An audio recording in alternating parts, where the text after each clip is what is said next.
Азиядагы 710-711 согуш. Биздин бул максатыбыз окуучулар Орто Азиядагы 710-11 жылдагы согуштун себептерин, тарыхый кесепеттерин талдай алабыз. Башкетли кыргыз тарыхындагы ээлеген орду, саясий ишмердүүлүгү, жеке адамдык сапаты, андан тышкары ошол интеллектуалдык оюндар болуп атат, тарыхый ой жүгүртүүгө, тарыхый материалдар менен иштөөгө, өткөн тарыхты баалоого, алардын көз карашы ушул нерселер жөнүндө өзүбүздү өнүктүрүп атабыз. Андан тышкары биздин бул тарыхтан эмне өзүбүзгө тарбиялык эмне ала алабыз? Эң биринчи кезекте ошол маданий баалуулуктарды, андан тышкары ата мурасын сактоого, мекенчил болууго, аны менен бирге өзүбүздүн табиятыбызды, мекенибизди сүйүүгө тарбияланат экенбиз. Эми биз келечек поездина аукцион оюнуна катышып, үй тапшырмасын алып түштүгөн эми жаңы темага. Биз келечек поездине жыштык жана текшилик деген менен барабыз. Бул нерсени жыштык менен текшиликти эң эркин чечмелеп берет, ал эжелер үчүн да. Анда силерге эң биринчи кезекте эле суроолорду берет. Ошол суроолорду силер жообун тауып, жооп бересиңер топ менен.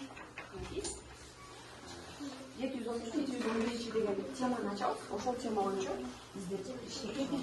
Ол бардык командалар иштейт. Немен айырмаган дегенде,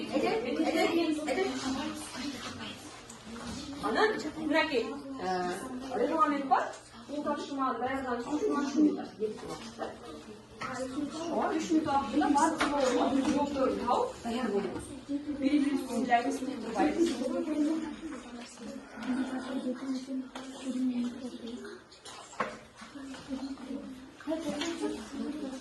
Бул кайсы топ? 700 азамат. Өзүңүздүн атын турган жерге сайып болуңуз керек, очко менен. Андан тышкары бул топтукта иштеп болчу. Туура экенин текшерип коелу, Туура жок азамат. Бир суроо, кыргыздарга жетүү үчүн түрктөр кайсыл бел аркылуу ашып өттү? Көпмен жол текшерип коелу. Бул суроо кимдики эле? Биздики, силердики, кана көрөлү. Саян, демек, туура эмес болуп калды, тилекке каршы. Кийинки суроо. Түрктөр жолду кантип табышкан? Бир чыктык излеген кыргыздар.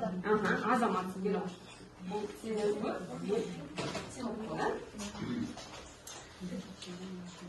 суроо чыккынчы аркылуу табышкан экен, азаматсына. Кийинки түрктөр ашып өткөн толо кыргыздар жашаган кайсыл жерге алып барат? Кимдики бул суроо? Биздики. Азыркы тыба. Азыркы тыба дейт. Дурус. Тилекке каршы жооп жок. Кайра кеттик. Отурабыз кана. Ой. Кийинки суроо.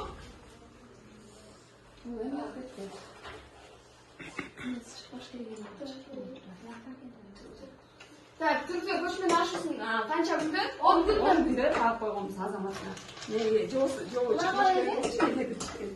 бирокулар 10 күндө жазып. Кийинки. Так, жергиликтүү жол көрсөткүч чыккычы эмне болду? Аны Тоникук деген меркизи машина алып өлтүрүп салган. Очкону салабыз экен өзүбүз. Так, жолу туура жолунда текшерип коелу, э? Так, эмне дейт? Өлтүрүлдү азаматсына. Кийинки суроо. Түрктөр кыргыздарга кайчан жылы? Бизге Кана ким айтат? Кыш. Элина? Кыш мезгилинде. Анан жоопту текшерейли.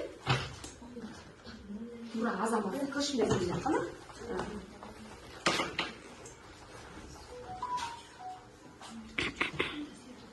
Кийинки биринчи салгылашуу кандай өттү дейт? Кимде?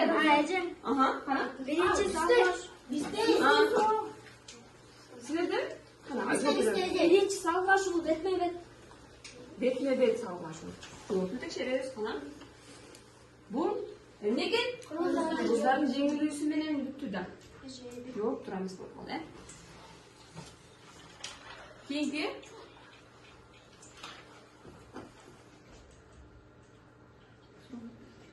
Keyingi so'rovlar qanday ekan ana? Барсбек аман калган колун кайсы жерге топтолду? Сулганда коюн. Азаматсың dedi Ханзада.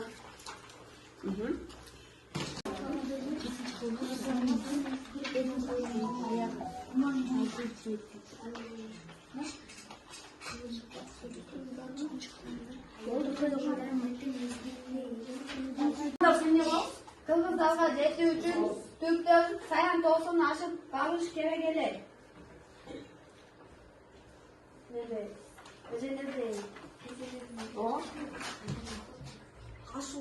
Ашуу аркылуу түз кеткен жол кыска болгон бирок бул жол жай мезгилинде гана ыңгайлуу болуп, тышкысын бел жабылып калчу жүк балдаштыганы тобо келчиликке барып, Саян кырка тоонунда кыргыздар колгоп турган жолдорду айланып өтүү кышкы ызгалга калбай.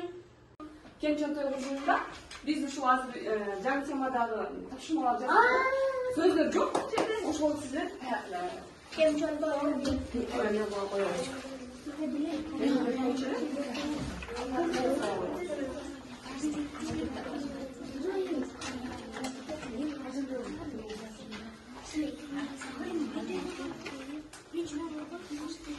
Test жасап коелу. Буга дагы 3 мүнөт убакыт берет. 3 мүнөттөн окуп келгенде 2 мүнөт. 1 мүнөт.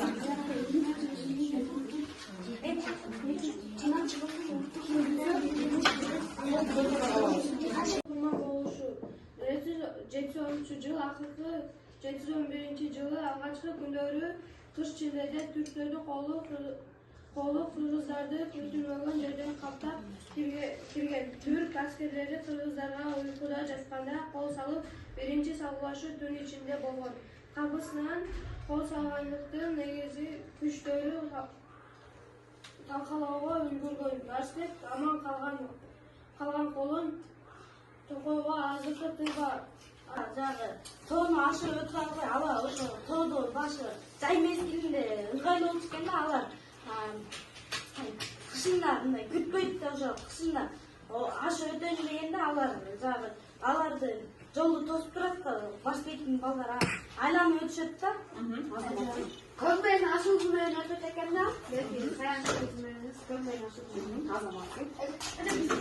Кийинки силердики эмнелер? Сулгада болгон. Эмнени сиздер чыктыңар? Мына Барсбек куман болот экен. Кыргыз аскерлери түндө уктап жатканда түрк аскерлери келип кол салышат экен да. Кол салышканда алар күтпөгөндүктөн көп берки аскерлер жатат экен да ошол согушта. Ана берки Барсбек калган түрү калат экен да, бир колун неме келиппи. Ошондо берки түрү калып качат экен да.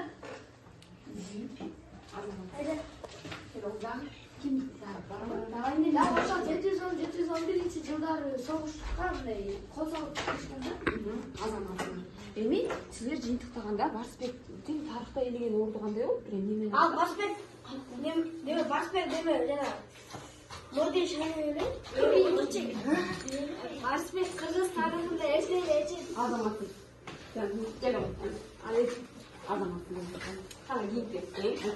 Барсбек эрте эле кыргыздардын башын бириктирип, ортого жана чыгыш түрк кагандары бул бийликке отурушкан экен да. Ошондо Барсбек мындай өзүнүн жана Енисейде кыргыздардын башын бириктирип, күчтүү жоого айланган экен да. Демек, эмне менен аяктап атат ошондо? Эмне менен аяктап? Жеңиш мененби? Бетпе-бет жеңүү менен аяктаптыр, Эми, акыркы эмес. Тапшырмабыз балдар келгиле.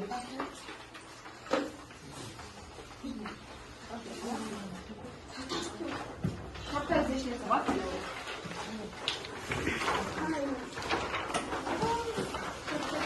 Бул биз темада толукканды түшүнүккө силер эсиңизде чыгасыңар. Барсбек кыргыз эли үчүн эмне иштерди кылганын, анан биз өзүңөргө эмне тарбия алган. Ошондо мен мындай көрсөткөндөгү ортосуна Барсбек бул жагына эмне иш кылганын жазабыз, сиз кайда бияга эмне тарбияланган, эки сөзүнөн гана бияга жазабыз. Силер саякатка чыгасыздар, сууга да салгылашуу кандай өттү, эмне көрсөттү, өзүңөргө келечек мууга жигерди калтырган кандай тарбиясы болду. Силер ошол башка кыргыздарга тарыхтагы орду эмнеден, анан ушул келечек мууга карай тарбия берип